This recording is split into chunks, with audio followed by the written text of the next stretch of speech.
Hello, this is Hope Broski. I'm stepping in for Mike Briggs with Briggs on Book, and today we have our special guest, Sophia Kouidou-Giles. Sophia, welcome to the show. Thank you, Hope. I'm excited to be here. Well, I am so glad you are because as you and I had a previous conversation, I just have a tugging in my heartstrings for Greek mythology. And because of your background being from Greece, you have a way to tie in that Greek mythology with that historical fiction and just bringing it all together. And today what I'd like to do is talk to you about your new book, and we'll bring that up on the screen, and that's called Circle of Peace. And I would love for you to share with the viewers a little bit about what Circle of Peace is about. Well, it's a very today topic because of what's happening in the world. And it's because of the wars that we are hearing about that I wrote it, really. But the ancient Greeks also had similar situations happening, like history repeats itself. Yes. So I went after some myths that would debate the question about peace, war, ambition, who wins, who loses. Do we really lose when we have peace? That's what the book really is considering. And But it's done through fairy tales, through Greek legends. So through the Greek legends, it really touches upon the things that we are facing in today's world with the war and conflict and peace. And this has been centuries long. I mean, it's gone on for probably thousands and thousands of years, conflicts, people not being able to get along. And it's a wonderful way that you use that Greek mythology or that Greek fiction to bring it in to help people maybe get a better understanding of how to work through it, how to get that resolve. Yes.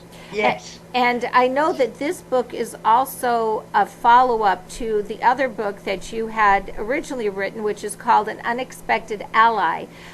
Maybe if you could tell the readers about that and then how it led you into writing your other book, that would be fantastic. Sure. Well, we have a relationship between the heroines. An Unexpected Ally uses the stories that we know about Circe, the enchantress, Circe from Homer, Circe who is known for turning men to pigs. But there's a lot more no comment to on her. my part. I'm not. Yes. Okay, go ahead. Anyway, it starts with her relationship with Odysseus. And as the story goes on, her mother shows up and she has opinions about things. And the two women don't get very much along. Her mother is Percy. Percy is the heroine of Circle of Peace. I see. Now, Percy belongs to a family. There is genealogy involved here. She is married to a very auspicious character, Helios, the sun god. He starts the day and carries it forth through sunset. And she has 3,000 sisters, one of which lives in Helios' palace. So now, she has 3,000 sisters, correct? Yes. Okay. Yes. So the idea of working within a family was purposeful, Percy and Clymene, her sister, they are present throughout the story. They have situations that are not pleasant, and one helps the other as much as they can. Helios also has two sisters, and they have problems, and his wives also partake in helping them out. So what is important is to see how Percy networks and gets help and gets people to coordinate and solve issues. She is a family person.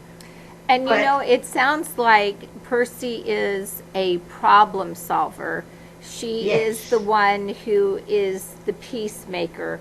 But, you know, unfortunately, sometimes that particular real life person or character in the story is going to be faced with conflict because not everybody may want to go along. that's right. That's right. She is a stubborn Greek, however. Okay. And, you know, she manages to get her way pretty much. Uh, as different conflicts and interpersonal problems show up, she realizes that there is wars about ready to break up. And from the narrow scope of helping people get along, she takes on the mission of avoiding wars. That is quite a deed. That is quite a deed, and I guess that will be up to the reader to find out how she solves that conflict.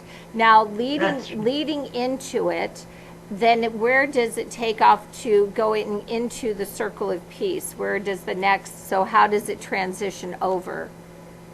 Because I uh, have a feeling the readers are going to want to read the first one and then transition into circle of peace. yes, yes. The connection between the first and the second is that the characters that appear in the first one show up in the second one also. Okay. So, And you know, it's interesting. You bring up that mother-daughter relationship. I yes, think, you know, as a mother, you know, my daughter and I, for the most part, we can get along. But there are those times because we're both very strong women. There is a tendency to have that conflict. So it's interesting how you bring in that real life, those real life aspects, and yes, how, you know, and I like the way you put the woman in that leadership role as the peacemaker, the one who is solving the conflicts. And I'm not going to say in all situations, but many times, you know, as you know, people who are put in a mother role, whatever, you know, the situation is, they many times are the peacemakers within a family situation, and you're just taking it to that next level. that's right. You're right on. It's all about the role women in society, the peacemaking, the problem solving, the Right. making things work. It's kind of a feminist book, you know, can you tell?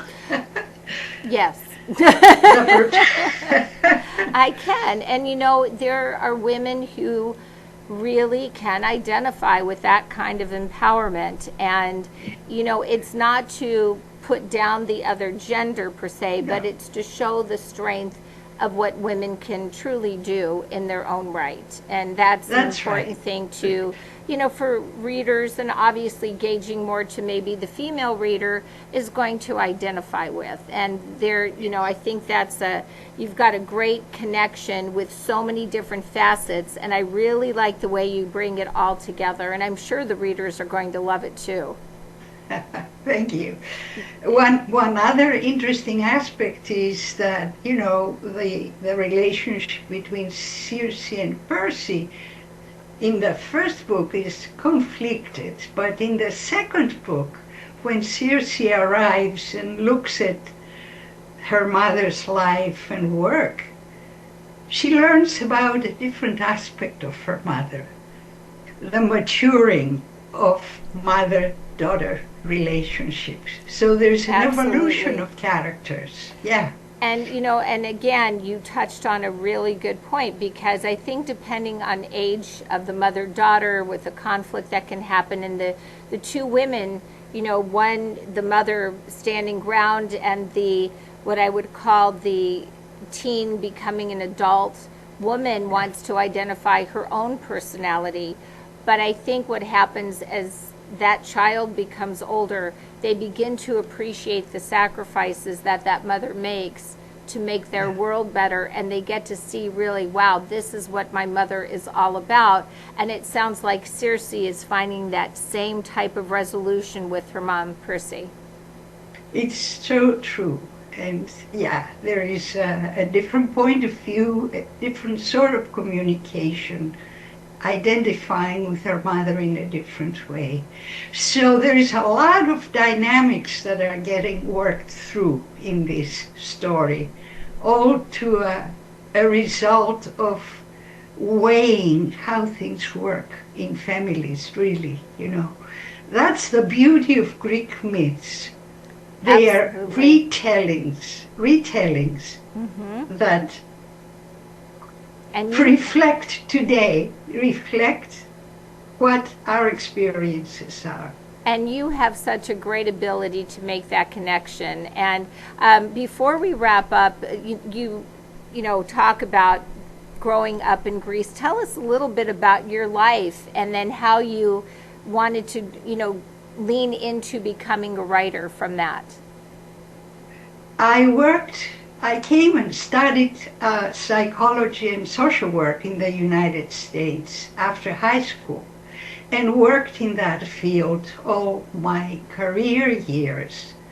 So after I retired, it was natural for me to look back into my own history, and all along we want to bridge things.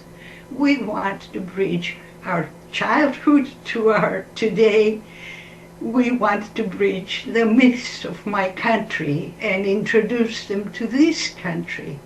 So after retirement is when I really started taking classes and studying the art and the craft of writing, and I started rereading the old myths. That's what brought me to the point of writing these two books.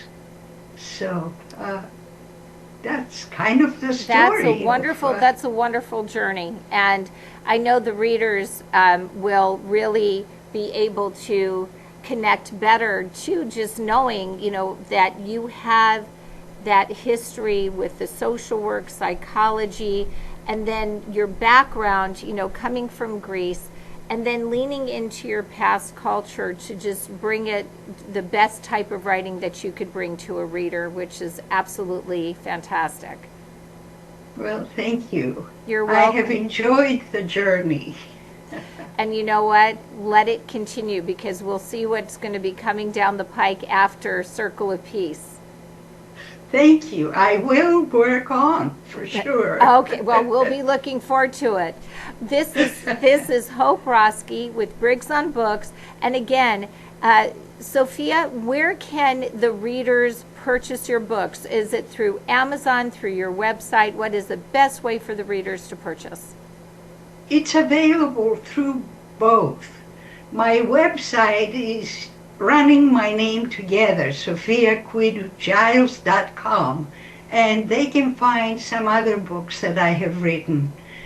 I have books in Greek that I have written as well, but that's neither here nor there.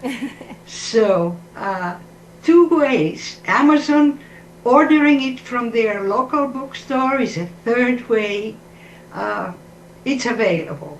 Fabulous. Well, Sophia Kouidou-Giles, thank you so much for joining us from Washington State this morning. It's been a pleasure interviewing you, and I hope to see you again on the show. Thank you so much, Hope. I enjoyed it. I did too. This is Hope Roski with Briggs on Books.